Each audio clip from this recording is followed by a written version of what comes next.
Bem-vindos à Teoria da INET, em que vamos falar sobre View, sobre as vistas e sobre Blade. Portanto, já aprofundámos os modelos, vamos agora aprofundar a parte das vistas, depois iremos também aprofundar a parte dos controladores e das rotas. Ok, sobre vistas e sobre Blade. Portanto, os tópicos são vistas e, por último, Blade. Blade será o motor, o teu rendering, portanto, o motor que é usado para fazer o desenho das vistas, para produzir o HTML. E vamos primeiro falar, então, de vistas, antes de falarmos propriamente de Blade. As vistas. As vistas vão portanto, já sabemos que são responsáveis por gerar o HTML, são as vistas que contêm o HTML, que contêm o desenho da aplicação, que o utilizador vê. Portanto, relembrando, as vistas são, no caso do Laravel, são armazenadas na pasta resources/views, esta pasta, resources/views, e que é considerada a raiz, digamos, das vistas, e a partir daí os nomes são encadeados. Portanto, se tivermos o fecheiro profile.blade.php, dentro da pasta admin, o nome da vista será admin.profile, portanto o barra será substituído por ponto, e a partir daí temos os nomes das vistas, sempre com base na referência, a referência inicial, a referência base será na resources/views. Ok? Portanto, para nós obtermos o desenho da página, para obtermos o rendering da página, fazemos return view. A função view é a função helper, que a partir de um determinado nome de uma vista permite passar dados para a vista e devolve, digamos, o resultado da vista, o desenho. Para passar dados para a vista, portanto, também já falámos disto, só retiro. Basicamente há duas formas de fazer, passando através de, não vou agora fazer, passando através de um array ou através do método with. O array, se vocês passarem um array com por exemplo, dois elementos, em que o primeiro elemento tem a chave var1 e o valor é value1, o segundo elemento a chave é var2 e o valor é value2. Portanto, relembrar que a chave, portanto, neste caso var1 e var2, a chave do array será depois transformada na vista em variáveis. Quer dizer que vai haver dentro da vista uma variável chamada cifrão var1. Okay? Ainda na forma de passar dados por arrays, passando dados por arrays, podemos também usar o compact. O compact é uma função PHP que basicamente agarra numa variável com este nome, var1, e o seu valor, e cria um array em que o primeiro elemento tem a chave var1 e o valor da variável var1. Portanto, na prática faz este array. Depois, o segundo parâmetro é para o var2, portanto faz o segundo elemento usando as mesmas regras. Portanto, na prática, este compact vai fazer exatamente o mesmo que esta instrução. Ou seja, vai criar um array com dois elementos, em que o primeiro elemento tem a chave var1 e o valor é value1. O segundo elemento tem a chave var2 e o valor é value2. A vantagem de usarem compact, se o quiserem, vocês usam o que quiserem, é que é mais simples, como o nome indica, é uma forma mais simples de passar dados. A desvantagem, ou até uma vantagem, se calhar, não sei, depende, é que ele basicamente vai copiar as variáveis exatamente com o mesmo nome. Portanto, na prática, tem que existir aqui a variável var1 e var2. Se vocês quiserem passar três variáveis, vocês escrevem aqui três variáveis com um determinado nome, e depois fazem compact e passam os nomes das variáveis, e ele automaticamente passa para a vista as mesmas variáveis exatamente com o mesmo nome e com o mesmo valor. Okay? A segunda forma mais, digamos, fundamental, porque há duas formas fundamentais, passar com uma array ou passar com o método with. O método with é encadeado, digamos, na função view. Vocês aplicam a função view e acrescentam de forma encadeada a função with. E para cada with, basicamente, passam uma variável. Portanto, se fizerem with var e o primeiro parâmetro é o nome da variável, o segundo parâmetro é o valor. Em vez de passarem o array, passam o nome e o valor. Depois, se passarem 10 variáveis, vocês têm que fazer with variável 1, with variável 2, with variável 3, de forma encadeada, até completar as 10 variáveis. Okay? Por último, também usando o with, mas com nomes dinâmicos. Portanto, o Laravel, nas últimas versões, permite também, então, a função with com nomes dinâmicos. O que é que isto quer dizer? Vocês fazem, por exemplo, with var1, com V grande, e passam o valor da variável que querem, neste caso, passar. E o que é que ele vai fazer? Vai criar na vista uma variável em que substitui a primeira letra maiúsculas por minúsculas e o resto é tudo igual. Portanto, isto seria basicamente copiar para a vista uma variável com o nome cifrão var1, com V pequeno, e cujo nome é value1. Portanto, é uma forma simplificada de passar dados. Qual usar? Indiferente. Vocês têm 4 formas de fazer. passam os dados como quiserem. Tem que perceber que tem que se passar dados para a vista. Há aqui uma coisa que eu não tinha referido em lado nenhum. Existe também uma possibilidade de vocês partilhar, criarem uma variável que seja, digamos, passada para todas as vistas. Todas as vistas da aplicação, digamos, passam a ter acesso a essa variável. Isto faz-se usando o método share da classe view. E isto tem que ser registado, tem que ser declarado, tem que ser usado, implementado, digamos assim, numa coisa que chama-se Service Provider. Vocês podem fazer um Service Provider só para isso, ou podem usar o App Service Provider, que o próprio Laravel já inclui. Não vamos ter tempo para explicar agora nesta fase, ainda é muito prematuro estamos a falar do que é um Service Provider, mas como eu já tenho isto implementado, vamos pensar neste Service Provider como um sítio em que sempre que é executado qualquer coisa na função, sempre que há um pedido HTTP do Laravel, ele acaba por executar esse Service Provider. Portanto, podemos então ir a esse Service Provider. Vamos aqui ao App Providers. Ora, pasta App Providers e temos o App Service Provider. E temos aqui o método boot, que é executado quando arranca, quando a aplicação arranca. Então, basta fazer em view, share e depois pomos aqui o nome da variável. Para usarmos o view, temos que fazer user. Portanto, o view é o nome da classe. Vamos aqui user. E. Desculpa. Ora. Vamos aqui fazer isto. Portanto, view, share e aqui o nome da variável. Vou chamar, por exemplo, IVA. E o valor da variável, por exemplo, neste caso seria 23. IVA 23%. Não é propriamente um exemplo muito famoso. Mas o que é que estamos aqui a fazer? Estamos aqui a passar uma variável chamada IVA para todas as vistas que a aplicação tem. Se eu agora chegar aqui à vista, esta vista aqui, index play, eu simplesmente posso pôr o valor do IVA. Ora, cifrar IVA, ele já existe. Cá está, o IVA é 23. Okay? Portanto, existe a possibilidade de passar variáveis para todas as vistas. É necessário usar isso? Não. Poderá ser útil em determinados contextos? Sim, podem. Há dois exemplos.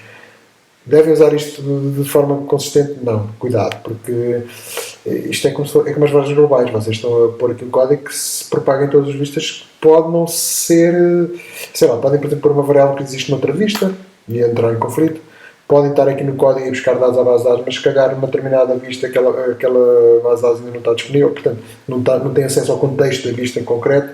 Portanto, não tendo acesso ao contexto da vista em concreto, podem gerar bugs. Cuidado com isto. Agora, há situações que poderão dar jeito. E convém saberem que isto é possível.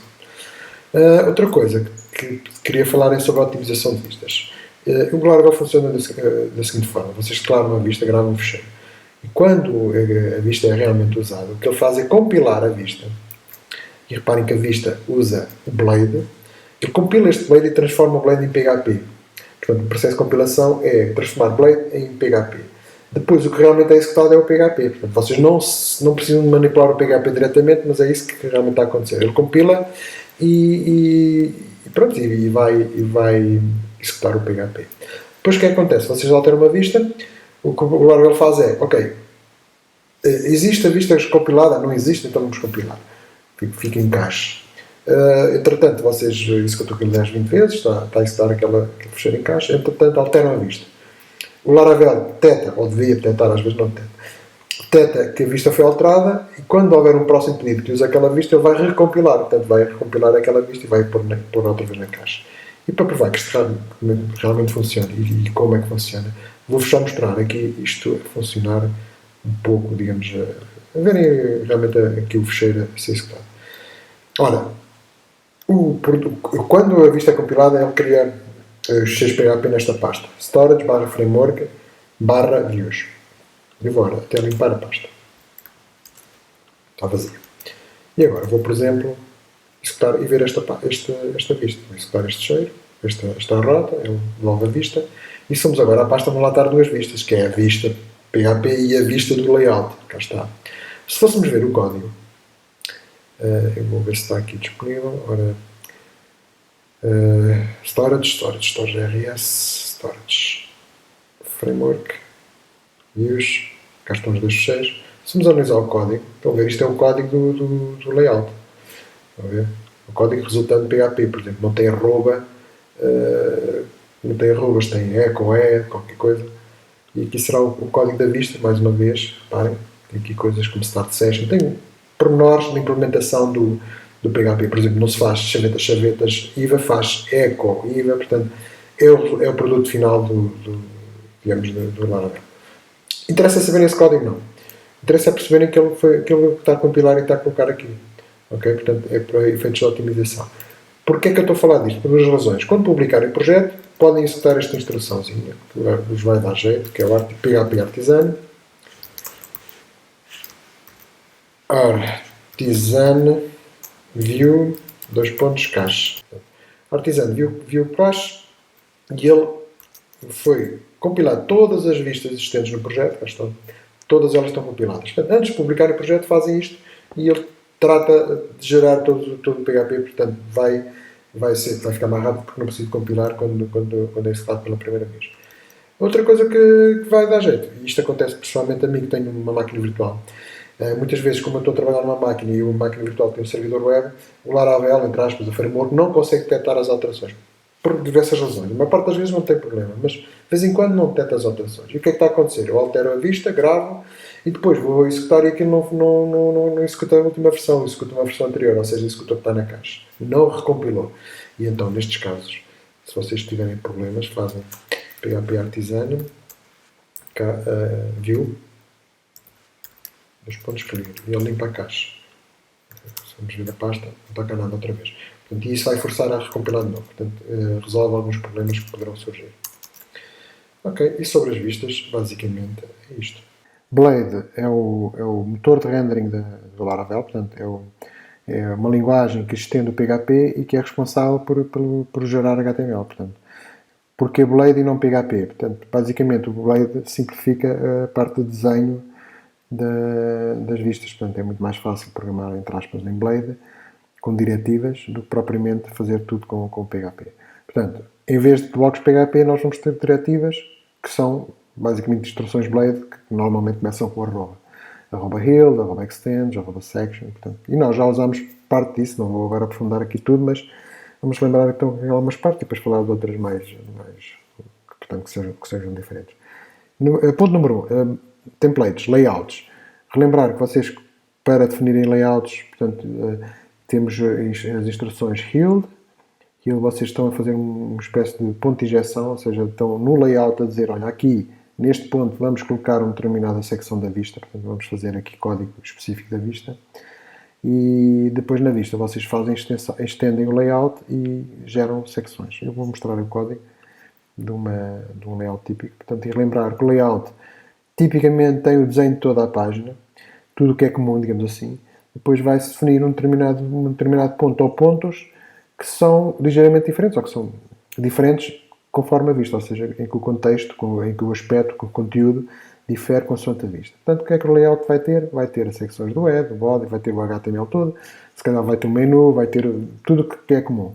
Depois, no local onde nós temos aqui os dados específicos de uma determinada vista, nós fazemos a instrução, a diretiva healed, com o nome, content, basicamente estamos a dizer, aqui neste ponto quero injetar o conteúdo da secção com o nome content. Neste ponto aqui, também fazemos o healed, quero injetar o conteúdo com o nome da secção title. Depois na vista, fazemos extends, layout, o nome do layout. Portanto, extends e o nome do layout. Isto basicamente diz, olha, esta vista vai usar aquele layout. Depois é preencher as secções. Podem ter só uma secção, preencher só a secção content. Neste caso, por exemplo, temos duas secções, preenchemos o content desta forma e o title, como é tão simples, portanto, basicamente o objetivo do title é só pôr uma string, em vez de estarmos a fazer uma secção inteira, digamos, com end section, passa um segundo parâmetro com o conteúdo. Neste caso, o conteúdo é page title. Portanto, isto faz a ligação entre layouts e vistas. E isto já foi mostrado anteriormente, não vou aprofundar mais esta parte. Depois, entrando nas diretivas e nas instruções, vamos começar pelos comentários. Muitas vezes, eu antes nem sequer falava disto, porque havia pessoas que nem sequer sabiam fazer comentários, não é nada especial. Portanto, os comentários em Blade, basicamente, têm chavetas, traço. E depois acabam com traço, fecha chaveta. Portanto, isto é um comentário Blade. Portanto, isto quer dizer que o que está aqui dentro não é executado no Blade, ou seja, nem sequer é processado, não é passado para o cliente. Depois temos os comentários de HTML, que seguem as normas de HTML normais, mas eu vou aqui pôr um comentário então em Blade e depois um comentário em PHP, em HTML. E vamos ver o que é que daqui resulta. Ele já não mostra o 23 que está comentado, mas se eu for ver o código-fonte da página, ele tem muito conteúdo, porque é conteúdo layout. Vamos ver aqui a parte específica da vista. Ora, cá está.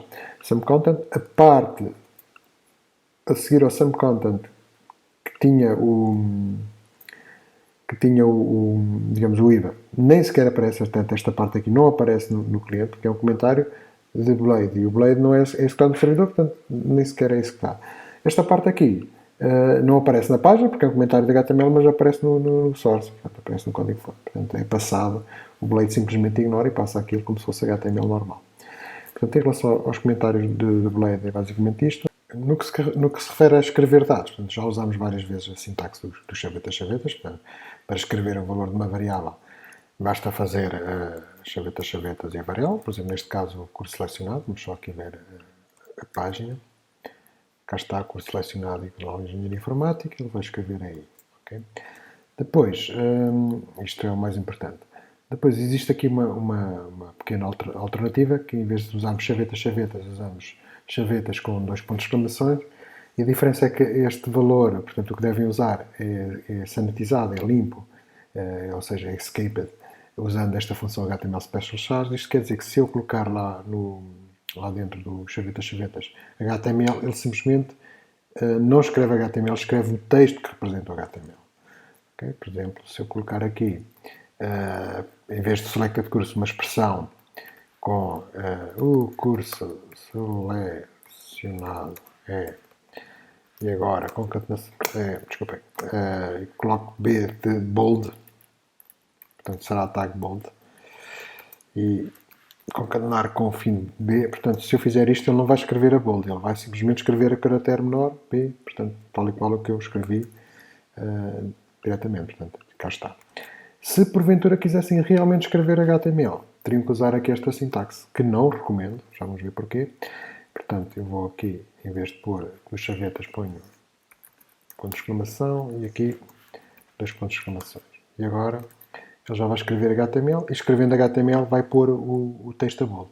O problema disto é que ficamos abertos a ataques de cross-site scripting. Portanto, por exemplo, neste caso, o selected curso, em última instância, vem do parâmetro do curso.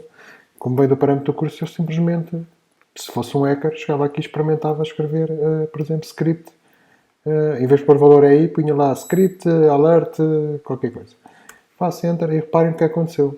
Quando a página é executada, ele, em vez de escrever aqui o valor do curso, está a executar JavaScript. Isto porque o hacker, o pirata, digamos, injetou o código no parâmetro aqui do URL. E é possível pôr aqui código no URL, como está provado. Portanto, moral da história, evitem, sempre possível, não usem isto. Portanto, isto não previne ataques de XSS, Cross-Site Scripting. Para que é que existe? Para aquelas situações extraordinárias, excepcionais, em que realmente precisam pôr HTML diretamente. Normalmente não devem fazer desta forma. O HTML pode simplesmente ser feito desta forma. Portanto, o curso selecionado é B e põe HTML direto, só colocam dentro da expressão a variável. Não precisam de pôr tudo. Ok? Ele vai dar o mesmo efeito, só que agora já não faz injeção de código, vai escrever em bold o código. Portanto, isto porque o utilizador é um hacker. O utilizador normal continua a ver exatamente a mesma coisa que via antes. Ok, portanto, não usar esta abordagem, exceto se for estritamente necessário. Eu não vejo grandes casos em que isto seja necessário.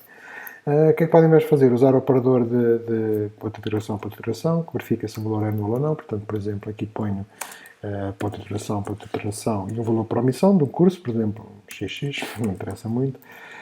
E agora está a funcionar de forma igual, mas se em vez da variável selected de curso usar a variável x, que não existe, ele vai verificar que não existe. Como não existe, põe o valor por omissão, neste caso esta string. Okay?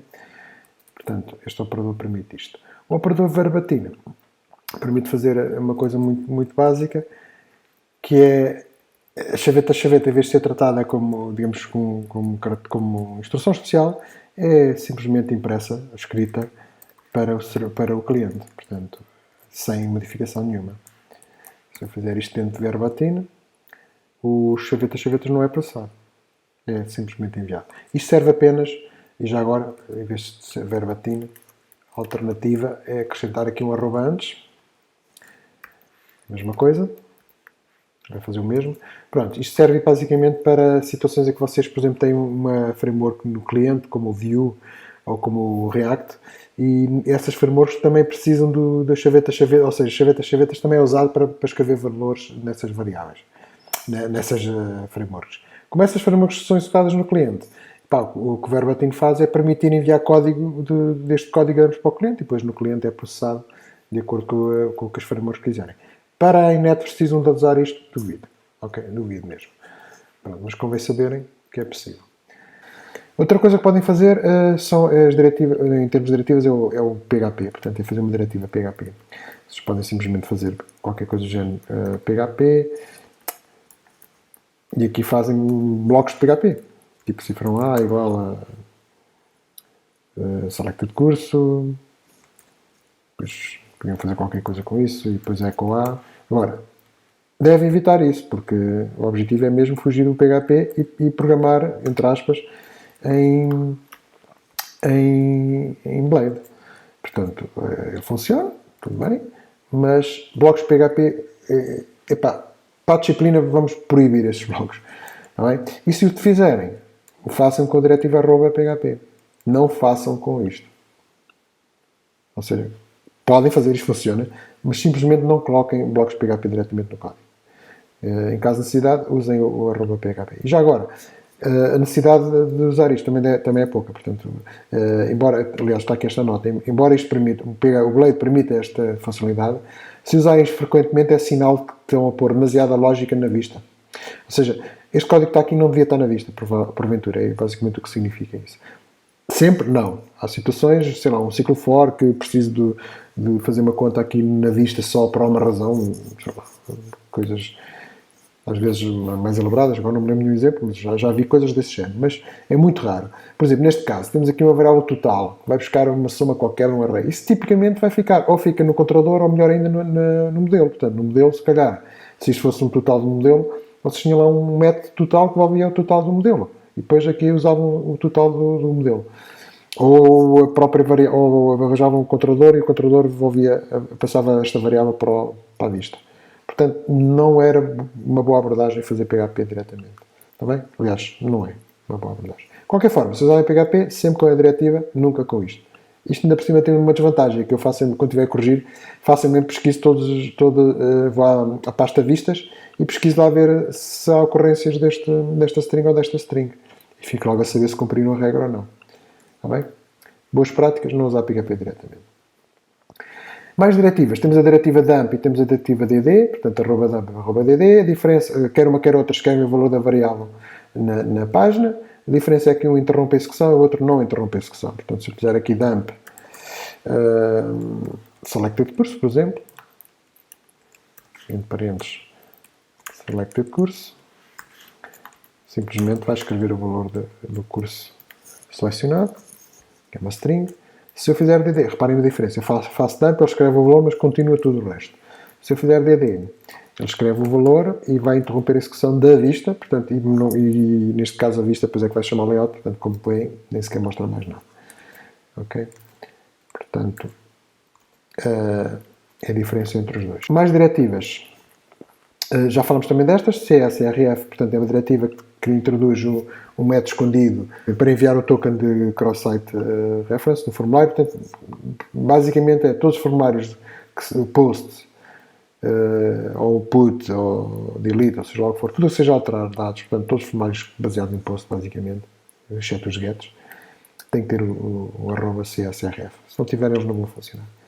Depois temos o @method. Este aqui, basicamente, não sei se lembram, se vocês fizerem @metput, o que ele está a fazer é, este formulário de tipo post, o que ele está a indicar é, olha, este formulário, apesar de ser post, vai ser tratado nas rotas como se fosse um metput. Portanto, é como se fosse, em vez de put pode ser delete, pode ser patch. Portanto, se quiserem um formulário para apagar um registro, vocês cá dentro põem @method delete e ele basicamente está a indicar, olha, este formulário é tratado como se fosse um método delete. Okay? Isto porque o HTML não permite fazer formulários de tipo delete. Temos que fazer entre aspas, este truque. Okay? Também já mostrei este exemplo, mas isto foi só na prática. E aliás, como está aqui a funcionar, podemos mostrar ao vivo. Por exemplo, aqui. Estas 3 linhas são responsáveis por mostrar a mensagem de erro de validação do campo abreviatura. E como é que isto funciona? Basicamente há uma diretiva que é o @error, que é como se fosse um if, em que ele basicamente faz o seguinte: se existir um erro de validação no campo com este nome, abreviatura, executa o que está cá dentro. Ou seja, é desenhado o que está cá dentro. Se não existir esse erro, não é desenhado nada, portanto passa à frente. Isto é uma forma muito simples de imprimir, de escrever erros de validação. Dentro da section de error, a variável de message é preenchida automaticamente com a mensagem de erro. E isto facilita muito o código. Portanto, para fazer isto não precisam fazer ifs, nem passar o valor da mensagem, portanto é tudo automático. E isto é feito então no Blade com o @error.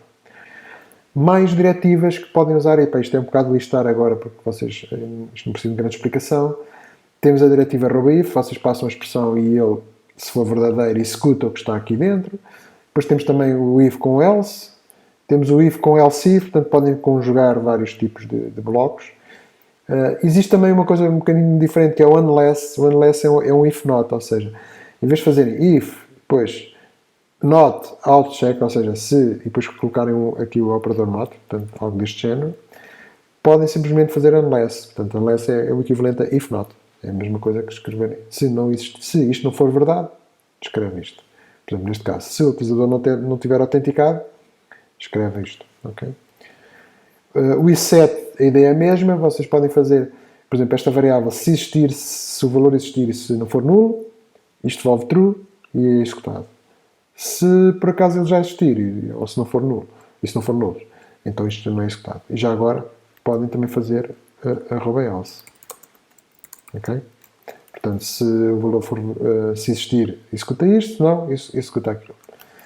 E a mesma coisa para o empty. Se o record estiver vazio, executa isto. Depois podem fazer o else. Portanto, são simplificações aos ifs. Há algumas simplificações de ifs. Em vez de fazerem ifs completos, isto seria, já agora, isto seria a mesma coisa do que fazerem isto. @if, depois isSet cifrão records. É a mesma coisa. Ok? A linha de cima ou esta linha aqui é a mesma coisa. Penso é que isto fica mais fácil de ler. Okay? E depois, continuando neste tipo de diretivas, temos também o auth. O auth é uma diretiva que basicamente faz um if se o utilizador estiver autenticado. Se o utilizador estiver autenticado, escreve isto. Else, podemos usar o else, escreve outra coisa qualquer. Se o utilizador não estiver autenticado, que é guest, portanto é um utilizador que é convidado, é um utilizador anónimo, temos o guest. Isto basicamente é o if not auth, é como se fosse não autenticado. Okay? Por exemplo, se calhar, eu vou mostrar, embora não tenha autenticação a funcionar, vou só mostrar um exemplo típico em que isto é usado. Por exemplo, aqui no layout, vocês temos aqui um sítio, deixa-me cá ver, aqui um sítio que ele diz Valerie, e está lá escrito Valerie Luna. Em vez disto, nós podíamos fazer tipo arroba, aliás, normalmente é o que se faz, @guest. Se ele for anónimo, escrevo, por exemplo, anónimo, ou desconhecido, ou qualquer coisa do género. Else, se ele não for anónimo, escrevo o valor dele, escrevo o nome dele. Atenção que aqui não tenho ainda não tenho autenticação a funcionar, portanto não consigo buscar o nome dele. Vamos pôr Valerie Luna, só para a gente perceber que isto funciona. Portanto, se eu fizer refresh, escreve anónimo porque eu não fiz login, não tenho o login a funcionar. Senão, iria escrever Valerie Luna. Isto é a utilização típica. Pronto, um dos exemplos típicos. Continuando, também existe a possibilidade, depois isto ainda é mais avançado, não vou agora aprofundar muito, mas temos o can e o cannot. Portanto, isto depois, quando estivermos a falar de autorização, existem dois conceitos, são gates e policies, que basicamente permitem definir regras do género. Quem é que pode alterar um determinado registro? E aqui depois no desenho fazemos coisas do género @can update post. Isto quer dizer, quem tem permissões para atualizar o objeto post pode ver isto. Quem não tem permissões para atualizar o objeto post vê isto. Portanto, o can e o cannot, que é o inverso, depois quando estiver a trabalhar com as autorizações em Laravel, com os tais gates e policies, depois fazem com que o desenho se torne muito simples. Portanto, para fazerem desenhos diferenciados conforme o tipo de utilizador. Temos também o S-Section. Isto é para os templates. Basicamente, o S-Section devolve true ou false conforme a vista tenha aquela secção implementada ou não. Depois temos switches. Não vou aprofundar isto. Os ciclos for each. For each se calhar, o for each e o if são de longe as diretivas mais usadas. Portanto, o for each porquê? Porque vocês muitas vezes vão passar dados para a vista na forma de arrays ou de coleções. E depois, para desenhar todos os elementos do array ou da coleção, fazem for each. Portanto, isto percorre um array ou a coleção. Existe também o for else, que faz um for each, mas tem aqui duas secções. Basicamente, isto é um for each, normal, mas se por acaso o array estiver vazio, aplica esta secção dentro do empty. Portanto, isto evita que façam o if e lá dentro um for each. Portanto, podem fazer isto de outra forma. Portanto, há aqui vários atalhos que simplificam a vida a quem está a programar. Temos também ciclos while. Dentro dos ciclos while, dentro dos ciclos for each, podemos fazer continue, como se fosse quase uma linguagem procedimental. Portanto, em vez de fazermos continue, fazemos @continue, que é basicamente continua na próxima iteração. O break vai quebrar, o ciclo. Depois temos uma coisa que normalmente pode escapar, mas que dá jeito, que é o loop. Todos os ciclos acrescentam uma variável automaticamente, ou seja, vocês no controlador não acrescentam essa variável, é o próprio sistema que o faz, que é uma variável chamada cifrão loop, que permite coisas do género saber qual é se é o primeiro registro, por exemplo, loop first, se é o último registro, qual é o índice do registro. O índice não é igual ao da base de dados, atenção, o índice no registro atual, e isto permite fazer alguns ajustes ao código, portanto, tornar o código em determinadas situações. Dá para fazer coisas que de outra forma não dá para fazer. Eu vou aqui, se calhar, mostrar um a funcionar. Vamos pôr aqui a lista de disciplinas. Temos aqui um for each, para as disciplinas todas, e, por exemplo, vamos acrescentar aqui uma coluna com o número da linha. Não é o número da linha na base de dados, atenção, não é o ID. É importante clarificar. Não é, nem pode ser. E aqui temos então acesso à variável cifrão loop. Penso que aqui é o iteration, dá o número de iteração de 1 até x, e cá está, temos aqui informação de qual é a linha que estamos a ver. Estamos aqui a ver a linha 2. Não tem grande interesse neste caso, mas agora reparem, quando eu mudo de página, a linha número 1 é sempre a primeira linha da tabela. Portanto, falta repetir, este número da linha é o número da linha do ciclo, não tem nada a ver com base de dados, não é nenhum ID, nem nada. É o número de linha do ciclo. Mas isto pode ser usado em mais situações, por exemplo. Eu tinha aqui um exemplo preparado. Por exemplo, isto assim. Se formos analisar, temos aqui as linhas que têm TRs, só que em vez de ter um TR normal, faço um TR desta forma. Basicamente faço o seguinte, é um TR, mas vai ter aqui uma classe. Se for a primeira linha, loop first, portanto é uma variável booleana que indica se é ou não a primeira linha, se for a primeira linha, escreve table primary, ou seja, a classe fica igual a table primary. Se não for a primeira linha, é normal, uma classe é uma linha normal. Portanto, o que vai acontecer é que a primeira linha fica com uma cor um bocadinho diferente. Estão a ver? E isto não depende da base de dados, depende da posição da linha. Portanto, o loop é algo que pode dar jeito. Está aqui todas as propriedades que o loop pode ter. Portanto, o índice começando em 0, o índice começando em 1, o total de linhas, se é a primeira, se é a última e por aí fora. Outro conceito que já usámos anteriormente nas vistas, portanto, pelo menos na ficha prática, ou nas fichas práticas, são as subvistas, que permitem, digamos, estruturar o vosso projeto de forma a evitar repetir código. Portanto, a ideia é sempre repetir o mínimo de código. Não é? Eu posso mostrar aqui, neste projeto, onde é que foram usadas as subvistas, ou as vistas parciais, nomeadamente no formulário para criar o registro e para editar o registro. Portanto, quando nós temos aqui por exemplo, nas disciplinas, eu vou criar aqui uma nova disciplina. O formulário tem estes campos: aptidura, nome, curso, ano, portanto, estes campos. Se formos a editar a disciplina, os campos são exatamente os mesmos, portanto, o desenho é tudo igual.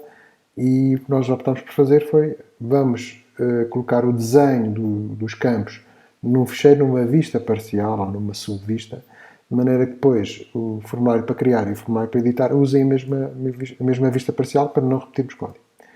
Portanto, isto foi feito da seguinte forma: por exemplo, no formulário neste caso é o formulário de edit, nós temos aqui o form, o método post, CSRF, o método put que é específico do formulário de edit. Depois temos aqui o include, @include e o nome da vista parcial ou da subvista. Se formos ao create, vamos ver que é muito parecido. Portanto, também temos o formulário, CSRF. Não temos o método put porque o create usa o post, não precisa de definir aqui um método, porque o post do formulário funciona, está correto. E cá está arroba e o nome da vista. Portanto, arroba include e o nome da vista. Portanto, arroba inclui vistas parciais. Portanto, para incluir vistas parciais, vocês fazem include e o nome da vista parcial. Ou subvista. Portanto, eu uso os dois nomes e significam o mesmo. Os dados que estão na vista principal são herdados, são passados para a vista, da vista pai para a vista filho. Portanto, da vista principal para a vista parcial. Portanto, neste caso, por exemplo, o edit. Onde é que está o edit? Neste caso, o edit tem uma variável que é o cifrão de disciplina, que foi passada para o controlador passa a variável disciplina para o formulário de edit. Esta variável automaticamente também existe, digamos, na vista parcial. Se formos à vista parcial, aqui algures, cá está, usamos o disciplina, abreviatura, disciplina, nome, por aí fora. Portanto, a variável já existe. Se precisarmos passar outras variáveis que não existam ainda na vista principal, nós simplesmente acrescentamos como segundo parâmetro um array com as variáveis, tal como fazíamos no controlador. Okay? Depois, algumas notas. O que é que nós podemos fazer mais? Eu vou falar sobre as vistas parciais. Primeiro, por exemplo, as vistas, entre aspas, normais, tipicamente extendem de um layout, ou seja, usam um layout porque são usadas para desenhar, digamos, a página principal. A vista parcial tem como objetivo desenhar uma parte da vista principal, portanto, uma secção da página. E como tal, não pode estender de layout, porque se estender de layout outra vez, estamos a fazer isso duas vezes e estamos a repetir o desenho da página toda. Não. Portanto, o que a vista parcial tem normalmente é só a secção que interessa, só uma parte do HTML. Neste caso, é só, digamos, os campos. A lista de campos, reparem, apesar de grande, só tem campos. Não tem o barra form, não tem o head, o HTML, não tem nada. Só tem os campos que estão dentro do formulário. Portanto, tem que se limitar ao que é específico daquela vista parcial. Depois, podemos também fazer includes condicionais. Portanto, se fizerem include, ele inclui sempre. Se fizerem include when, o que vai acontecer é que ele vai incluir a vista parcial com determinado nome, mas só se esta expressão for verdadeira. Portanto, temos coisas do género @include when, se o utilizador for administrador, inclui a vista parcial. Se não, não inclui. Ok? Por exemplo, temos include when e temos include unless, que é o contrário. Portanto, só inclui se aquela expressão for falsa. Por exemplo, include unless utilizador anónimo. Portanto, inclui a vista parcial, a não ser que o utilizador seja anónimo, aí não inclui. Portanto, com condições, fazemos include when ou include unless. E temos também outra coisa que poderá dar jeito, que é o each. Basicamente vai fazer um ciclo for each. Aliás, para explicar melhor até convém ver isto. Se fizerem each, view name, jobs, job, é exatamente igual a estas três linhas. Portanto, ou seja, estão a fazer um ciclo for each, em que percorre o array jobs, e para cada elemento desse array passa um elemento para a variável job. Depois repetem isto para todos os jobs e para cada um deles fazem include da vista parcial, ou seja, desenham uma instância, como se desenhasse uma instância de vista parcial para cada uma das linhas. Imaginem que queriam desenhar uma tabela com todos os jobs, todos os trabalhos, digamos assim. Podiam fazer uma vista parcial com o desenho da linha e depois fazer um each e repetem aquilo para todos os elementos do array e ele vai desenhar as linhas todas. Ok? Portanto, isto é igual a isto. Percebendo isto, podem perceber em que contexto é que o each poderá dar jeito. pode ser usado ou não, depende de como é que vocês querem fazer. Também podem usar esta abordagem, é igual. Ok, em relação a vistas parciais, basicamente é o que eu tenho a dizer. Não sou nada de extraordinário. Um outro conceito que pode dar jeito, não é tão necessário quanto isso aqui na net, mas poderá dar jeito se vocês usarem componentes JavaScript para campos mais bonitos ou para calendários, coisas assim mais elaboradas, pode dar jeito em determinadas situações. Vamos, por exemplo, supor que temos uma página que usa uma extensão JavaScript para desenhar um calendário. Ok, mas o nosso site tem 50 páginas. Não dá jeito, não devem, digamos, incluir o fecheiro JavaScript em todas as páginas. E então é aqui que entra o tal conceito de stacks. Como é que isto funciona? No layout, portanto na página, digamos, com o template principal, vocês têm uma zona em que colocam os scripts JavaScript necessários. E já agora, quem diz scripts JavaScript, diz fecheiros, por exemplo, CSS. É a mesma coisa. Há uma zona qualquer em que vocês põem os fecheiros JavaScript. E se o fecheiro JavaScript for usado em todas as páginas, em todas, garantidamente, então vocês podem simplesmente pôr aqui script source igual a common.js e ele inclui o fecheiro em todas as páginas. No entanto, se vocês quiserem ter alguns fecheiros são incluídos, por exemplo, o tal fecheiro de calendário é usado em 2 ou 3 páginas, vocês não o podem pôr aqui, porque se puserem aqui, ele automaticamente, digamos, é usado em todas as vistas e nós não queremos. Então, em vez disso, acrescentamos um aspecto. Isto é como se fosse quase um yield, só que, digamos, para trabalhar em pilhas, ou seja, para acrescentar, vocês podem acrescentar secções, em vez de ser só uma secção, é como se acrescentassem várias secções conforme a necessidade. Então, acrescentou aqui um ponto de injeção chamado stack, e dão o nome de scripts. Depois, na vista, alguns no código, vocês fazem push scripts e aqui dentro vão colocar, por exemplo, no tal exemplo que eu dei, seria script source igual a calendário, por exemplo. Então, nas vistas que necessitam de calendário, vocês põem esta secção. E ele vai agarrar neste conteúdo e vai injetar neste ponto, mas reparem, faz um push, ou seja, se houver 3 ou 4 ou 5 ou 20 zonas com push scripts, ele simplesmente não substitui um por outro, vai acrescentando como se fosse uma fila. Portanto, isto permite vocês, conforme as necessidades, ir acrescentando, neste caso, isto é o mais usado, ir acrescentando os fecheiros JavaScript necessários. Okay. Só para acabar esta secçãozita, depois existe também uma coisa que é o prepend, e basicamente ele faz o seguinte: imaginem que tem uma vista qualquer e fazem push scripts e põem este código. Portanto, põem lá 2 scripts, nesta secção. O second JS e o third JS. Mais tarde no fecheiro, pode até ser no fim do fecheiro, vocês fazem prepend scripts. E este código que está aqui vai ser prepend, é como se fizessem push, mas é um push no início da fila. Portanto, vão colocá-lo no início da fila. Portanto, na prática, no layout, se fizessem isto, no layout ficaria script source igual a common.js e depois script source igual a first.js, depois second.js e depois third.js. Portanto, ficaria nesta ordem tal qual como está aqui definido. Para que é que isto serve? Exatamente para as situações em que a ordem importa. Portanto, aí há situações do género, para executar esta biblioteca tens que ter outra anteriormente. Então faríamos prepend. Okay. Pronto, isto não é assim tão usado, mas pode ser necessário. Portanto, e se for necessário, tem mesmo que ser feito desta forma, senão vocês estão a fazer bibliotecas de calendários em todas as páginas, mesmo que aqui não use calendário nenhum. Está bem? Ok, e vamos para o último tópico, que tem a ver com os componentes. Este é um tópico um pouco mais avançado, permite estruturar o vosso projeto de forma ligeiramente diferente, ao complementar às vistas parciais e aos layouts. Os componentes vão-vos permitir, portanto, imaginemos que nós temos um componente para mostrar aquelas mensagens de alerta, aquelas mensagens de aviso ou de sucesso com determinado aspecto, para fazer pequenos avisos. E vamos criar um componente chamado alerta. O objetivo do tal componente será, no fim, vocês terem uma tag, que por enquanto, ou para este exercício vai ser simplesmente com esta abordagem, com uma tag cujo nome é x- e depois alert, e usamos essa tag e cada vez que usamos essa tag ele mostra a mensagem. Portanto, em vez de estarem a pôr vistas parciais ou algo mais elaborado, simplesmente dá mais trabalho a preparar, mas preparam aquilo como componente. Depois tem uma tagzinha nova que é o x-alert e vocês cada vez que quiserem escrever uma mensagem, escrevem x-alert. E quem diz isso diz mensagens de validação, diz, sei lá, pequenas coisas que se repetem muitas vezes e que vocês queiram transformar no componente, salvo seja. Portanto, criar um componente, como é que isto se faz? Vamos aqui à linha de comandos e fazemos artisana Aliás, está aqui o código. Artisan, make, component e o nome do componente. Quando isto é feito, ele cria dois ficheiros. O ficheiro, a classe, portanto vai haver uma classe e vai haver um desenho. Portanto, o desenho do componente e o código do componente. Portanto, a classe é criada na pasta app view components.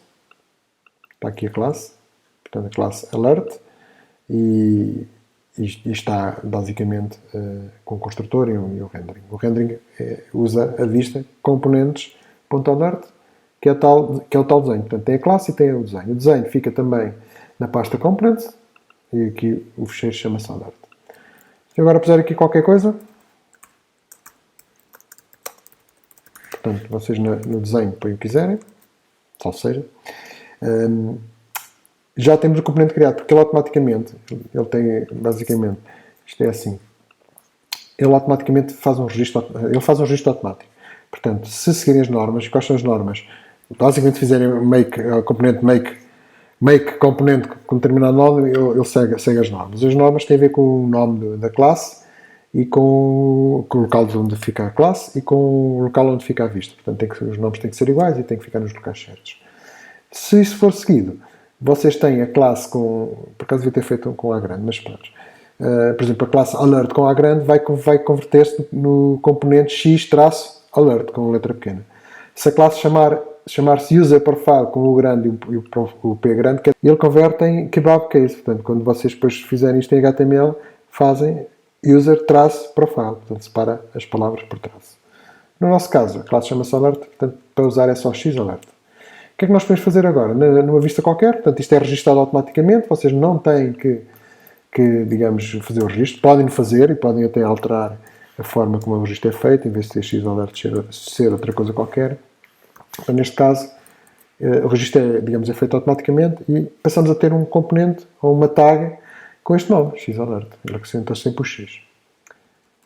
Ora, se eu for ver a vista, vai aparecer ali, olá, sou um componente. Portanto, o desenho já lá está. Já funciona. O mais básico é isto. Agora, ajustes. Coisas mais elaboradas. Primeiro, no código do componente, nós podemos pôr propriedades públicas. Type e message. E vamos também criar um construtor. O construtor já é criado, mas vamos criar no construtor dois argumentos. Portanto, passamos dois argumentos. Isto que chama-se alert type e message. As variáveis, já agora elas estão inicializadas com estes valores. As variáveis públicas, as propriedades públicas da classe, type e message, poderão ser usadas diretamente na vista. Portanto, vocês agora vão à vista. Desenho, basicamente, está a usar o Bootstrap para fazer realmente uma caixa de alerta mais, desculpe a expressão, mais bonita. Portanto, o que nós vamos fazer aqui é o tal desenho e temos acesso à variável type e à variável message, que são variáveis públicas da classe equivalente, digamos assim. E agora, já, se eu fizer aqui, não, claro, falta o seguinte. Falta manipular o construtor da classe de forma a aceitar os atributos. Portanto, nós temos aqui o construtor com dois atributos e agora temos com dois argumentos, temos que usar esses argumentos como atributos no HTML. Portanto, aqui no componente onde nós usamos, vamos ter que declarar os atributos alert type e message. De outra forma, o construtor não sabe quais são os valores introduzidos. Portanto, vamos aqui colocar alert type e temos que alterar para kebab case. Fazemos alert type igual a um valor, por exemplo, danger.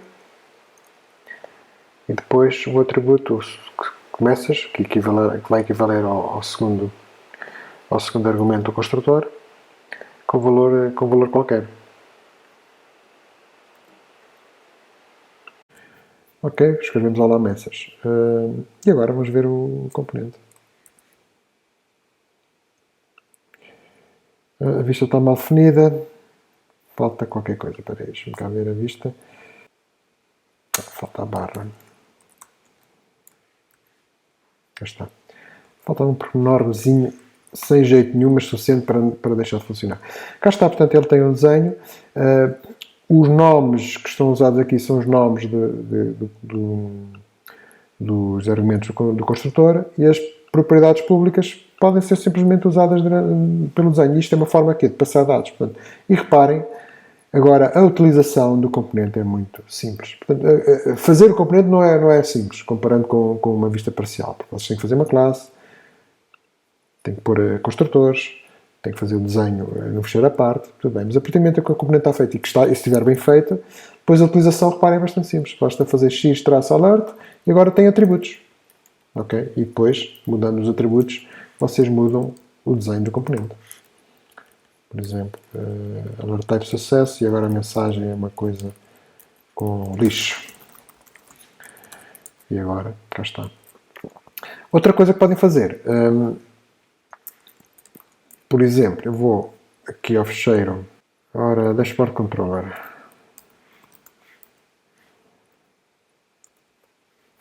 Vamos passar aqui uma variável, por exemplo,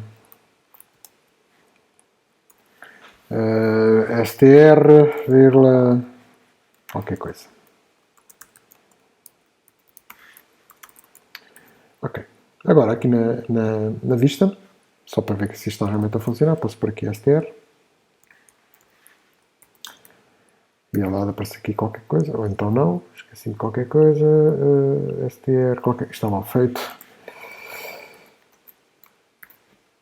Cá está a variável qualquer coisa. Pronto. E o que é que eu quero agora? Quero que esta variável seja passada, digamos, aqui para a mensagem. Em vez de ser uma mensagem estática, fixa, ser o valor do str. E posso fazer isto desta forma. Mas reparem, não escreve o valor, porque ele escreve simplesmente cifrão str.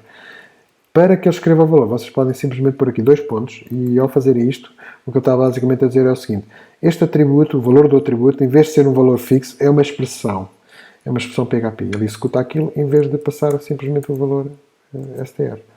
Ok? Pronto.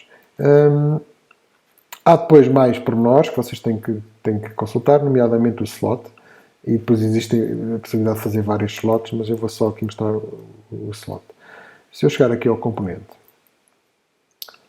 e deixar no desenho uma coisa chamada, uma variável, escrever uma variável chamada slot, é uma variável tipo especial, o que é que ele vai permitir fazer? Portanto, se eu não puser depois na utilização do componente, não fizer nada, ele simplesmente tem o mesmo comportamento que tinha até agora. Ok? Se eu quiser usar o slot, como é que eu preencho o slot? O slot é feito da seguinte forma: o conteúdo do slot é o que está dentro do componente. Reparem, o que fizemos há bocado foi preencher atributos do HTML. Portanto, são estas propriedades associadas à tag.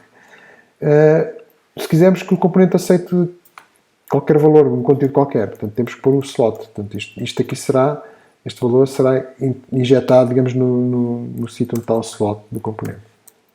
Cá está. Ele não muda de linha porque o HTML funciona assim. Atenção. Isto não muda de linha. Ok? Depois pode também suportar vários slots, mas eu acho que isto já são pormenores a mais. O que interessa aqui é que vocês conseguem facilmente com os componentes, facilmente não diria, mas de forma não muito complicada, criar tags cuja única característica especial é que tem um X atrás. Portanto, criarem tags com alguns atributos, 2, 3, 4, 5 atributos, e esse desenho ser utilizado de forma automaticamente em qualquer vista em qualquer local da vossa aplicação. Nem sequer precisam de usar vistas parciais para include e não include. Simplesmente passam a ter uma tag nova. Tá bem? Se não quisessem ter X no nome da tag e tinham que fazer um registro manual da tag, não vale a pena complicar, depois consultem a documentação se acharem necessário depois fazer esses ajustes todos, que é nomeadamente registros com outros nomes, slots variados, que é possível, mas também não vejo grande necessidade, e por aí fora, está bem? A documentação depois está aqui, no docs/blade, e podem ver todos os detalhes sobre isso. E sobre vistas e blade é basicamente isto, portanto, é mais que suficiente para fazerem a parte de desenho do vosso projeto.